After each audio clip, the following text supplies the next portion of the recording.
Selamat datang di ruang buku dan wawasan, tempat kamu menemukan makna dari kata. Hari ini kita akan menyelami buku berjudul The Four Disciplines of Execution, Menggapai Tujuan yang Sangat Penting, karya Chris McChesney, Sean Covey, Jim Huling, dan kawan-kawan, penerbit Simon dan Schuster, 2021. Video ini bukan pengganti buku, melainkan jendela untuk melihat makna yang terkandung di dalamnya. Jika kamu merasa terinspirasi, saya sangat menyarankan untuk membaca langsung karya aslinya.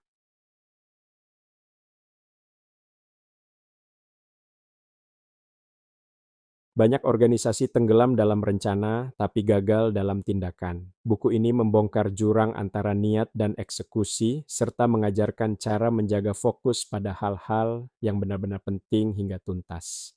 Bukan kurangnya ide yang membuat sebuah organisasi gagal, tapi ketidakmampuan untuk menjalankannya. Chris McChesney, pernahkah kamu merasa sudah punya rencana besar, strategi matang, tapi entah mengapa semuanya tetap di tempat, seperti ada badai tak kasat mata yang menyedot semua energimu.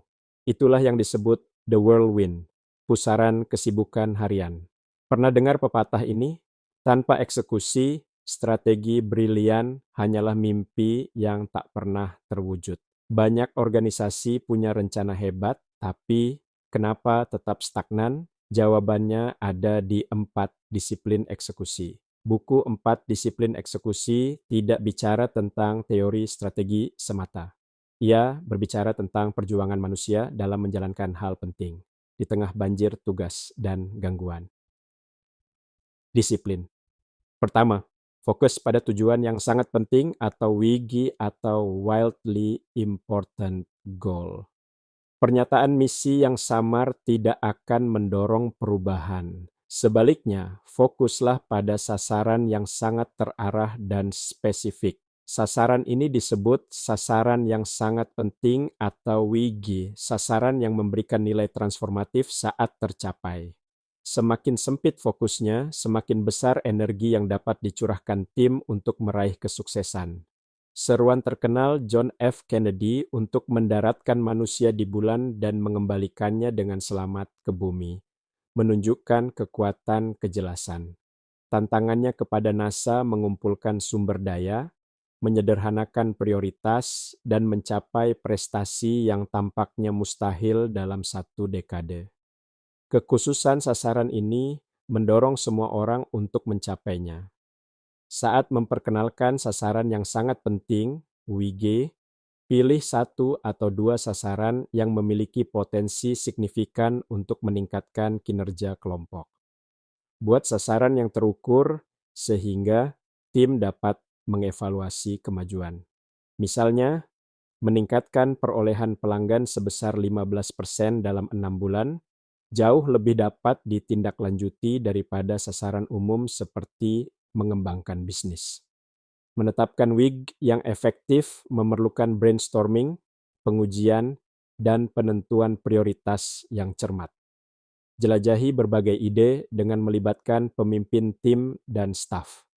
Peringkatkan sasaran potensial berdasarkan dampak, pastikan keselarasan dengan WIG utama organisasi. Misalnya, tim pimpinan hotel membahas cara untuk meningkatkan laba tahunan dan akhirnya memilih penguatan kemitraan dengan tempat-tempat budaya sebagai WIG sekunder mereka. Ide ini menduduki peringkat teratas selama brainstorming karena menjanjikan keuntungan yang lebih tinggi dibandingkan dengan alternatif seperti perluasan menu. Setelah sasaran dinyatakan dengan jelas, berikan hasil yang spesifik dan jadwal. Definisi yang tepat memungkinkan karyawan untuk fokus. Setiap WIG harus mengatasi ambiguitas, membimbing karyawan menuju tindakan konkret. Disiplin kedua, bertindak pada ukuran tindakan, bukan hanya hasil. Metrik ukuran hadir dalam 2 bentuk, lag dan lead. Ukuran lag menunjukkan hasil, sementara ukuran lead melacak upaya yang dapat ditindaklanjuti yang mendorong hasil. Dengan berfokus pada ukuran lead, Anda dapat memengaruhi hasil akhir secara real time. Misalnya, jika WIG Anda adalah penurunan berat badan, ukuran leg Anda bisa berupa angka yang ditampilkan pada timbangan. Namun, ukuran lead yang lebih baik untuk dilacak akan mencakup konsumsi kalori harian atau menit latihan. Tidak seperti ukuran leg, metrik lead memberikan umpan balik yang langsung dan dapat ditindaklanjuti untuk menyesuaikan kinerja saat ini menuju hasil yang diinginkan. Dalam bisnis, jika tujuannya adalah kepuasan pelanggan, metrik leg seperti skor, ulasan pelanggan bersifat mundur. Metrik lead yang lebih efektif bisa melacak waktu respons rata-rata terhadap email pelanggan, sesuatu yang dapat langsung ditingkatkan oleh tim. Perubahan besar datang dari rutinitas kecil yang dilakukan dengan sadar dan konsisten. Disiplin. Ketiga, papan skor memberi semangat pada tim. Tidak ada yang memotivasi orang seperti mengubah tugas menjadi permainan. Dengan membuat papan skor yang terlihat untuk tujuan, tim merasakan kegembiraan, tanggung jawab, dan rasa kemajuan. Sama seperti tim olahraga bermain lebih keras ketika mereka melihat skor yang menguntungkan mereka, tempat kerja mendapat manfaat dari prinsip yang sama.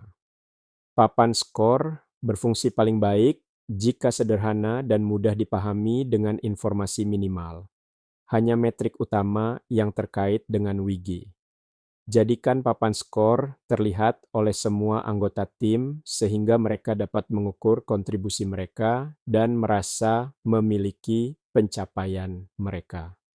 Tim secara alami menjadi lebih terlibat ketika mereka dapat melihat kemajuan sekilas. Misalnya, tim pengembangan perangkat lunak mungkin menampilkan fitur yang telah selesai di dashboard untuk memvisualisasikan kemajuan.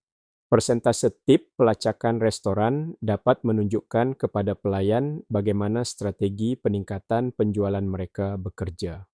Disiplin keempat, akuntabilitas berkelanjutan. Karyawan benar-benar terlibat dalam sasaran WIG saat mereka membantu membentuk komitmen mereka.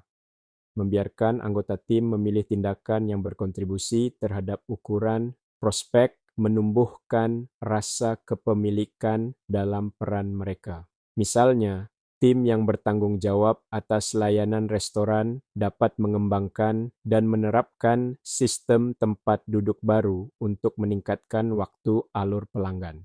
Keterlibatan langsung seperti itu memperkuat dedikasi sekaligus mengakui otonomi karyawan. Saat karyawan memiliki suara dalam komitmen mingguan, mereka cenderung memenuhi tenggat waktu dengan antusias sambil mencari solusi kreatif. Contoh, staf hotel menyarankan inovasi kartu loyalitas untuk mendorong retensi klien. Jajak pendapat pekerja retail untuk insentif penjualan berbasis wawasan. Pasang survei di antara pekerja jarak jauh untuk pemilihan KPI yang diarahkan sendiri. Sama seperti tumbuhan butuh air secara berkala, perubahan dalam diri manusia pun butuh komitmen yang dijaga secara rutin. Kepemimpinan yang disengaja merupakan dasar keberhasilan WIG. Para pemimpin harus menjadi contoh akuntabilitas dengan menghadiri semua rapat WIG, memenuhi komitmen mereka sendiri, dan menghormati langkah-langkah yang ditetapkan pimpinan. Menjadi contoh konsistensi menginspirasi karyawan di setiap level. Seorang pemimpin harus memastikan bahwa diskusi dalam rapat tetap hanya tentang WIG. Fokus ini mencegah diskusi penting tergelincir oleh hal-hal yang tidak terkait. Kemajuan yang dapat dicapai bergantung pada para pemimpin yang menciptakan lingkungan di mana prioritas ditegakkan.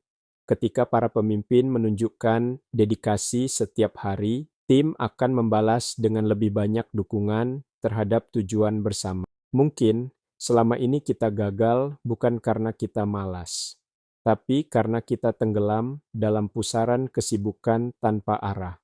Buku ini bukan hanya untuk manajer atau pemimpin, Ia adalah cermin bagi siapa saja yang ingin menjalankan hidup dengan kesadaran, bukan hanya kebiasaan. Jadi, tanyakan pada dirimu, apa satu tujuan yang benar-benar penting bagimu saat ini, dan apakah kamu berani untuk menjalankannya, bukan hanya memikirkannya? Penutup, terima kasih sudah menonton di Ruang Buku dan Wawasan. Kalau kamu merasa video ini memberi nilai, jangan lupa like, komen, dan subscribe. Sampai jumpa di narasi berikutnya, tempat kamu menemukan makna dari kata.